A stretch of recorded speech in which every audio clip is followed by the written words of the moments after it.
आंखों में अजीब सी उदासी थी। वो धीरे धीरे तालाब से बाहर आई और किनारे पर बैठ गई। देवराज अवाक रह गया। वो समझ नहीं पा रहा था कि ये सब क्या हो रहा है। मोर कहाँ गया और ये स्त्री कहाँ से आ गई? उसने हिम्मत करके पूछा, आप कौन हैं? और वो 9 रंग का मोर कहाँ गया? स्त्री ने उसकी तरफ देखा। उसकी आंखों में आंसू थे। वह बोली, वो मोर मैं ही थी। मैं राजकुमारी मोहिनी हूं। मुझ पर एक श्राप है जिसकी वजह से मैं हर पूर्णिमा की रात मोर बन जाती हूं। देवराज को विश्वास नहीं हो रहा था। उसने पूछा, ये कैसे संभव है? किसने आपको ये श्राप दिया? राजकुमारी मोहिनी ने गहरी सांस ली और बोली, ये कहानी बहुत पुरानी है। मैं पूर्व दिशा के मयूरपुर राज्य की राजकुमारी हूं।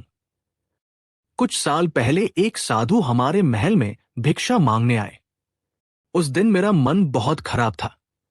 मैंने उन्हें बुरा भला कह दिया और भगा दिया। वह साधु असल में एक महान ऋषि थे। मेरे अपमान से वे बहुत क्रोधित हुए और उन्होंने मुझे श्राप दे दिया कि तुम हर पूर्णिमा की रात मोर बन जाओगी।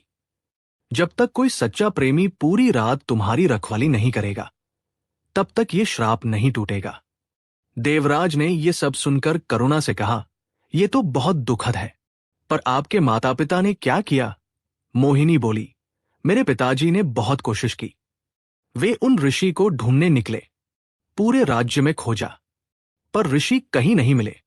धीरे धीरे सब हार गए। मैं हर पूर्णिमा को मोर बनकर उड़ जाती हूं, कभी किसी जंगल में तो कभी किसी पहाड़ पर। मुझे खुद नहीं पता कि मैं कहां जाऊंगी। सुबह जब मैं वापस राजकुमारी बनती हूं, तो खुद को किसी अनजान जगह पर पाती हूं। फिर मुझे घर का रास्ता ढूंढना पड़ता है।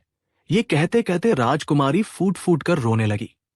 देवराज का दिल पिघल गया। उसने पास जाकर कहा, राजकुमारी, आप रोइए मत। मैं आपकी मदद करूंगा। मैं आपके इस श्राप को तोड़ने का उपाय ढूंढूंगा। मोहिनी ने आंसू पोंछते हुए कहा, पर तुम कौन हो? तुम मेरे पीछे क्यों आए? देवराज ने मुस्कुराते हुए कहा, मैं चंद्रपुर का राजकुमार देवराज हूं। कल रात जब मैंने आपको पहली बार मोर के रूप में देखा, तो मेरा मन आपकी सुंदरता पर मोहित हो गया। मुझे नहीं पता था कि आप असल में एक राजकुमारी हैं। पर अब जब मुझे सच पता चल गया है, तो मैं आपको यूं तकलीफ में नहीं छोड़ सकता। मोहिनी ने उसकी आंखों में झांका। उसे पहली बार किसी की आंखों में सच्चाई दिखी। वो थोड़ा मुस्कुराई। अचानक मोहिनी ने कहा, अच्छा राजकुमार, अगर तुम सच में मेरी मदद करना चाहते हो तो एक काम